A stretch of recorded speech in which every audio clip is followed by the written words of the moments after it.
A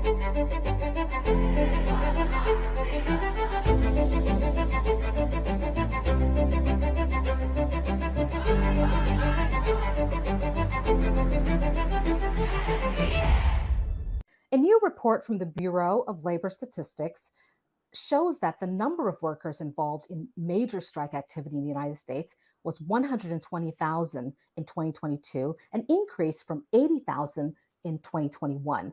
The US labor movement saw a resurgence in high profile organizing campaigns at companies including Starbucks, Amazon, Trader Joe's, among many others. More than 16 million workers are represented by a union and with the highest approval rating in more than 50 years. For more on why unions matter, we're joined now by Dr. Donna Murch, Associate Professor of History at Rutgers University and the New Brunswick Chapter President of Rutgers AAUP, one of the unions that were recently on a strike. Now, in March of this year, the New Brunswick chapter of Rutgers AAUP, one of three faculty unions, authorized their leaders to call a strike after more than 8 months of working without a contract, and which led to the university's first strike by teaching staff in its 256-year history. Why were unions in solidarity and on strike in Rutgers? I think in order to understand what's just happened, which is the largest public sector strike in the history of New Jersey, and the first strike at Rutgers University by academic workers. AFSCME had a strike in the late 80s, but it's the first time we've ever had academic workers strike. And we did this in conjunction with BHS&J, who organized medical clinical faculty, and with the PTLFC, which organizes adjunct professors. So I think in order to understand why this happened, you really need to go back to COVID in 2020, when COVID was hitting New York and New Jersey like a storm. And in response, the university laid off up to 5% of its workforce. And this is devastating because when they're laid off from their jobs, they lose their health insurance. And it was that scale of pain that brought multiple unions together initially. So the original coalition was nearly 24 unions with a broad scope. And they began talking and coordinating and getting to know each other largely through Zoom. And so that's what really incubated this industrial vision. We also worked in conjunction with our partner unions in BHS&J, the Medical Clinical Faculty Union, and then the Adjunct Professor Union, in order to run card campaigns that would make it possible to incorporate them into our union. Now, the process of how that's done is complex, but just to give you a sense that this period of COVID, as painful as it was, it also helped to produce really vibrant new forms of union activism. And I think that especially with the essential workers and that whole seeing the physical cost, the personal cost of essential workers, and also the tightening of the labor market afterwards created conditions for this huge upsurge in labor. And some of the most important have been in public institutions, public sector, schools like Rutgers and University of California, grad workers, and the University of Michigan. So also University of Illinois, their faculty union. So I'd say in both public and private sector, we've seen this huge upsurge, but it's been exciting to see the mobilization in higher ed. Help us understand what is at stake for American workers. What are the big takeaways from the field of education? Why do unions matter in 2023? It is the extraordinary increase in social inequality, which is taking us back to an earlier period of our history, really the era of robber barons and a kind of unregulated capitalism after the Civil War through the New Deal. So I think that unions are the only way I see to truly fight social inequality in the United States. We're a country that once had greater opportunity for social mobility, and now I think social mobility is nearly impossible. Students are going into enormous debt in order to pay for higher education. We're seeing the defunding of the public sector across the board.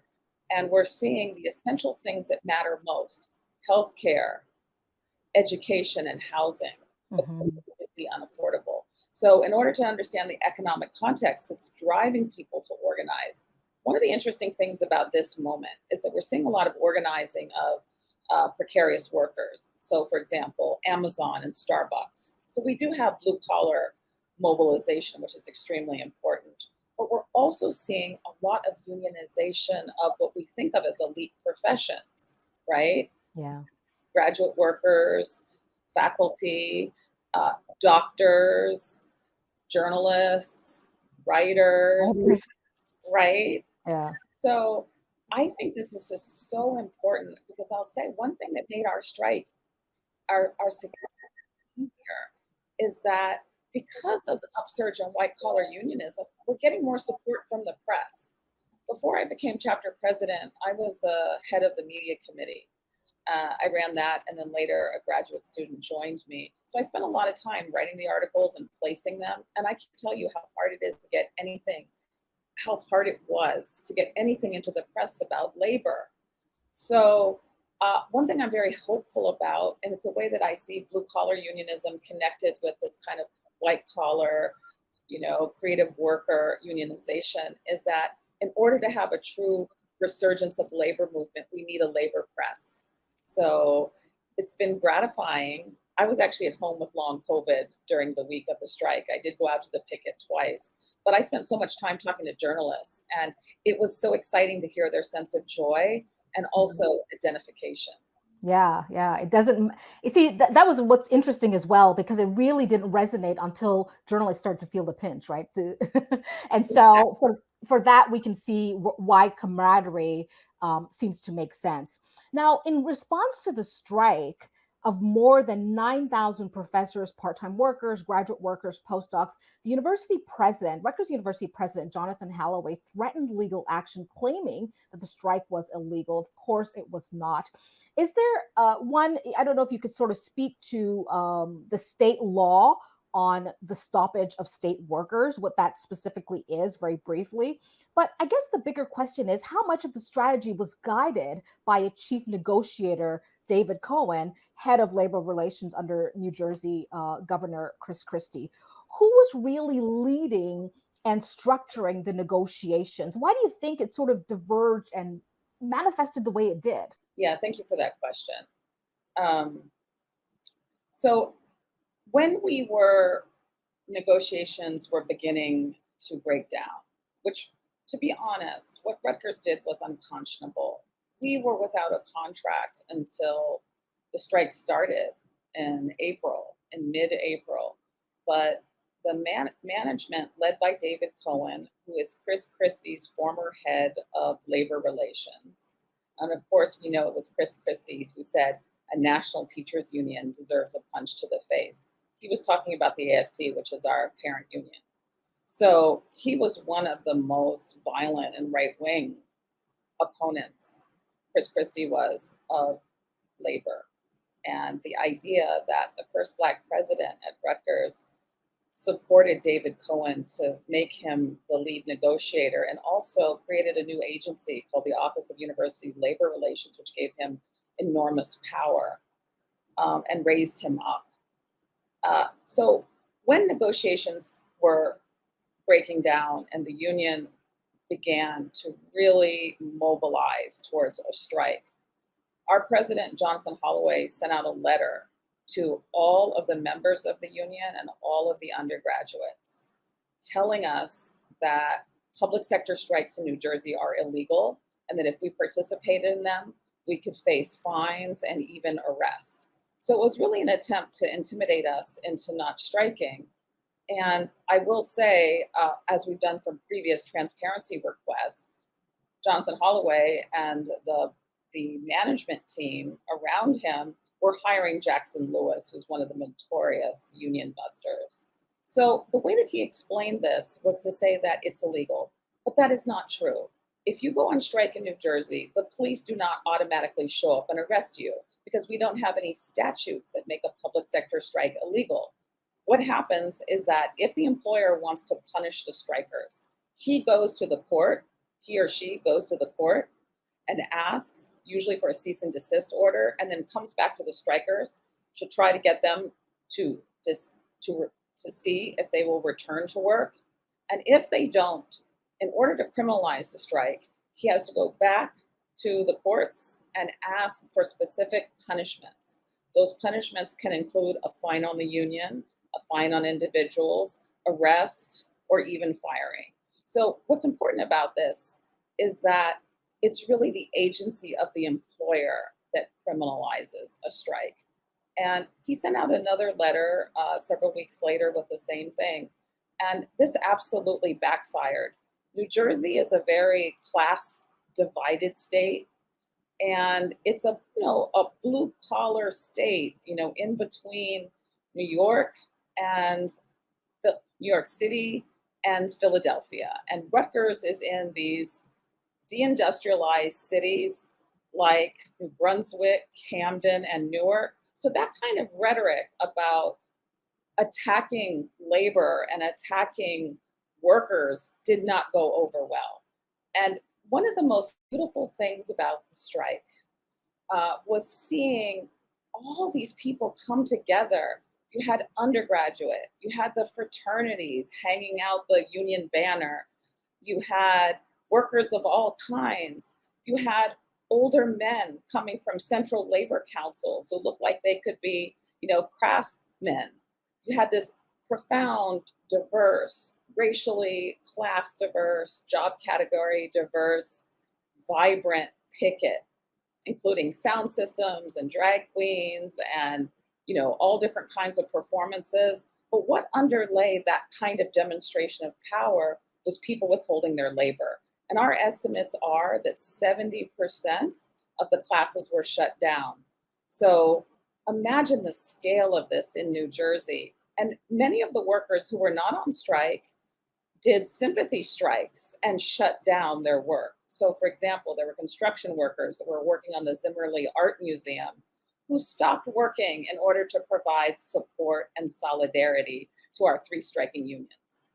Thinking about race, gender, and national origin, and how we move through this new world of social activism, grassroots engagement.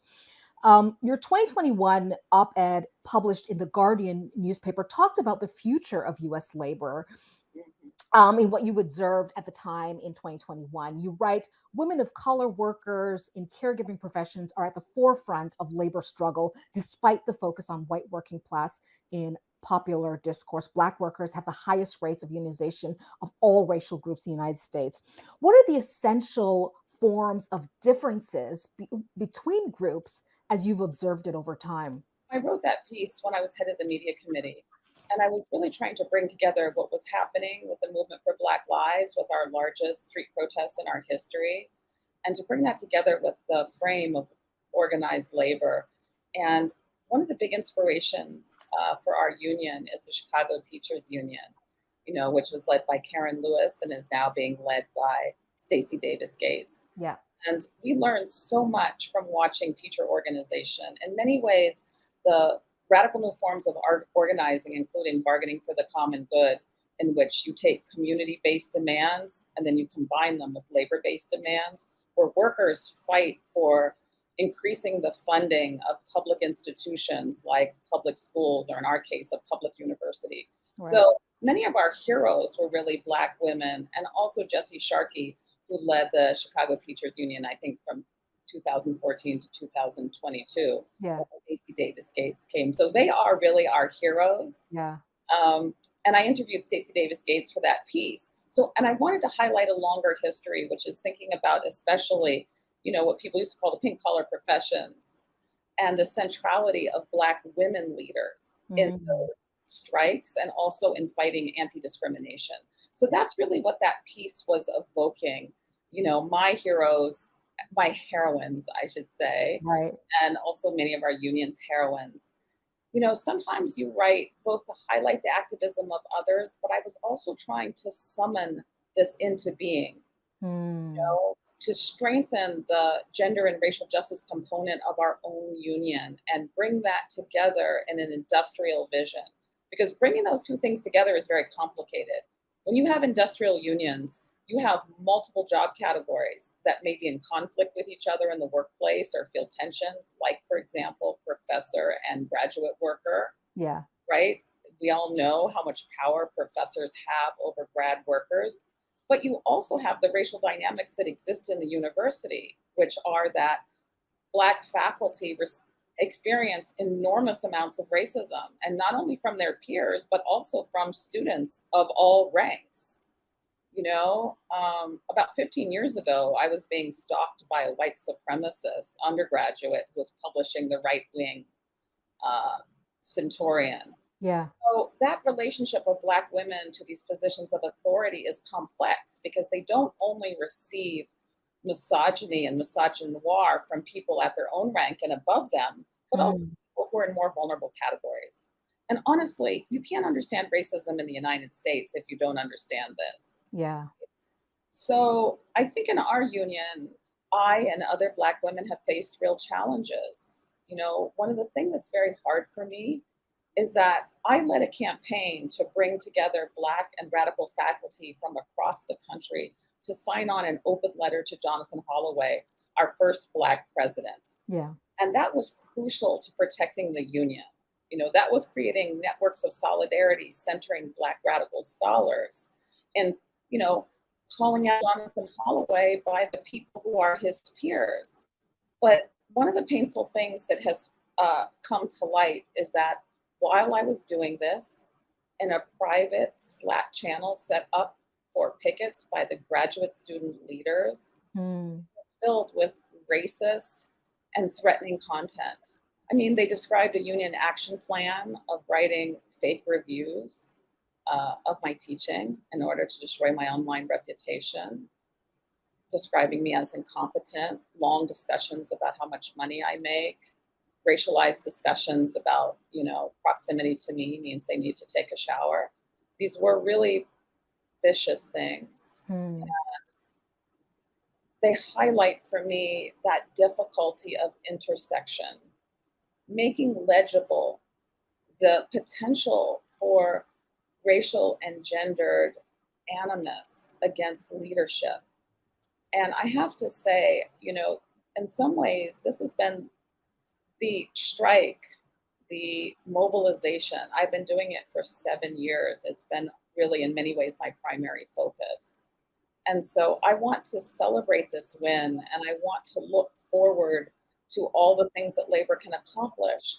But I would be remiss to say that misogynoir is not alive and well in unions, even in a radical union like ours. And the way that I understand this is also the nature of the university, right? We know that there are racial divisions at every level in the university, and especially in the context of the fight back against affirmative action. The SCOTUS decision is coming. There's a lot of resentment about Black people having jobs, and especially in positions of authority. But I don't want that to overshadow all the work we've done. But I also want to say it because for me, as a longtime leftist, I've been involved in many different struggles, going back to the 1980s and ACT UP, which was kind of one of my first political experiences, being involved in the movement for Black Lives for many years, which is what I was doing prior to putting all my energy into the union movement. And I came to the union movement not just for economic reasons and fighting social inequality, but also thinking about how mass-based organizations like unions can be a bulwark against racial fascism. Because in the Trump administration, we needed it, right?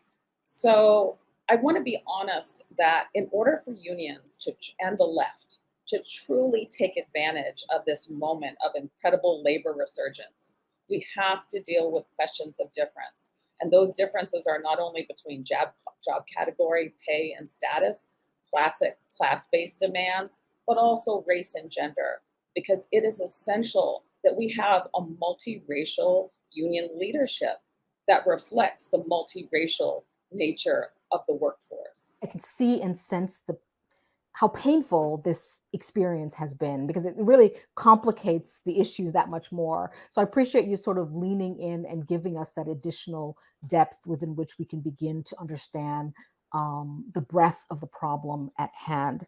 I wanted to widen the lens a bit. You are a 20th century African American historian. And I think that's just, I always loved history. And so I'm always enamored with people who embraced it as a field of study. In your book, Living for the City, you write about the rise and fall of the Black Panthers movement, its expansion beyond Oakland, California, but importantly, exploring the social origins as a window into radical intellectual and political movements in the decades after World War II. I wonder if you could help us connect the dots a bit, because as I was reading, bits and pieces of it, I started to wonder and if there is a dotted line between what we see playing out here in the contemporary experience in terms of the rise of unions as a reemergence of grassroots movements. Does this tell us something about a new sense of political literacy? And at all levels, we're almost all speaking the same language. Once upon a time, unions was very blue collar, but now, do you see some parallels, or is there some connections? Am I just misinterpreting all this? The perfect frame, and it's the frame that's really it describes the intellectual trajectory as well as the academic trajectory of my life. So, what drew me to the Black Panther Party is that I wanted to write about Black leftists and Black Marxists, people who could fight racism and create a structural racism and create a Black autonomous organization, but identified themselves through the lens of Marxism and class. So that's exactly what drew me to the Panthers. And what I will always love about them is that this was a Black working class movement of people who overwhelmingly migrated from the South. And, when you think about the post war United States and even the mistreatment and the demeaning of people in school who came from the South, an attack on Black language, of what people in the 80s and 90s used to call Ebonics, and often uh, class, but also migration status shaped how Black people were treated. And the history of the transplantation of Black Southern migrants to the North, this was often told through a story that rather than celebrating that, saw them as culturally deficient. And what I love about the Panther Party is that, first of all, these are some of the most brilliant intellectuals that I've encountered in the pages of books. They produced dozens and dozens of autobiographies. They created a brilliant and amazing newspaper that ran from 1967 until 1980. It had the beautiful, powerful political art of Aaron Douglas. It had reporting on things all over the world, and it gave it that Black working class, vision of what political education could be. They also called out Black elites. They attacked Thurgood Marshall in their bootlickers gallery for having supported the Vietnam War. They criticized Whitney Young and Roy Wilkins of the NAACP, again, for their support for imperialist politics abroad. So the Panthers brought together a radical vision of internationalism with domestic fights and structural racism. And, one of the things that really makes me happy, and I was thinking about how different parts of my career are linked to one another, and it's really the celebration of Black working class intellectualism and political power. And so one of my goals in the union is to bring in Black autonomous formations, bringing more people into the union, figuring out how to use the coalition industrial vision to make contact with Black workers in different unions. So when I think about what I want to do after our amazing win, is I want to build that out. I want to figure out ways to both participate in a union in which we fight. Many of ours are economic fights, but they also have political dimensions to them. But I think the best way to fight the kind of racism and misogynoir that I've experienced is to, number one, hold people accountable. That's absolutely crucial. And number two, we need more Black people in the leadership of unions who truly understand that articulation between race and class. What are some of the non-economic demands? I know the contracts will run through the end of June 2026. There are lots of highlights that we don't need to go into all of them. But if we talk a little bit about what are some of the non-economic demands, how those will be met, how you're planning to sort of press ahead on those issues. So I'll talk about one of my favorite wins, which is a very logical consequence of the things I've talked about in this interview, which is that so we had a tripartite negotiation that entailed the New Jersey governor, Phil Murphy, and his staff, the management from Rutgers, led by David Cohen, and then our bargaining team, led by Becky Given and Todd Wolfson, who did an incredible job leading the bargaining team. They're also the president and the vice president of the union. So there was, because this was a tripart negotiation, it was complex because we won things from the state, which is really important. Appropriations is very complex, but the estimates that I've heard are between a $10 and $20 million increase in Rutgers appropriation. So this, one of the main things that this strike did is it provides people a formula to force the state to support public institutions and especially public education institutions. Austerity has always been used as the justification. So that's economic, but I wanted to highlight it. It's different than just talking about wage increase, which we had for the grad workers over a 4-year period. They won a 33% increase, and the adjunct professors won a 44% increase. So these are enormous transformative sums that will change people's life. But another thing that we won, and this was one with the state of New Jersey, and this is my personal favorite. So we won something called EOF plus 5. And so the EOF program targets low-income students of color, and currently it provides them both with a counselor, and their counselors are in our union, EOF counselors.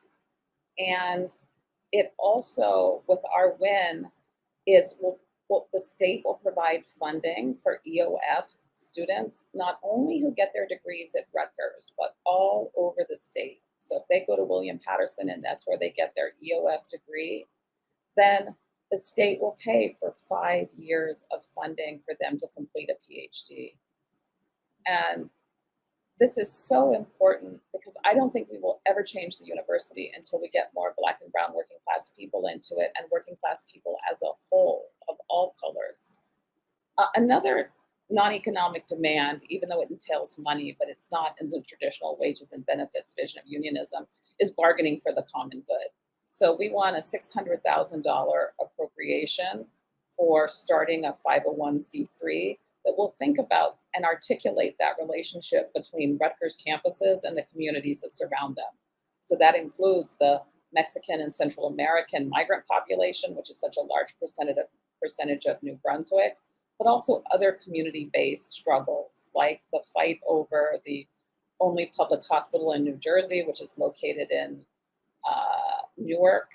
And it's a long story, but many years ago, it was severed from its university connection and then left on its own. And it has been in really dire straits, but it is crucial to increase its appropriation to protect it as a public hospital.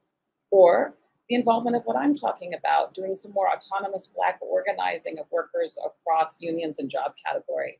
Personally, that's what I really want to work on, because we don't have another contract coming up for 3 more years.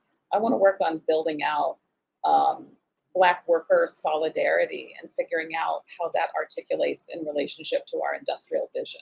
Dr. Donna Murch is an associate professor of history at Rutgers University and is the president of the New Brunswick chapter of the Rutgers AAUP AFT. Thank you so much for taking the time to talk to us and really sharing this incredible story around unionization and Rutgers University, the wins for Rutgers University very recently. Thank you so much.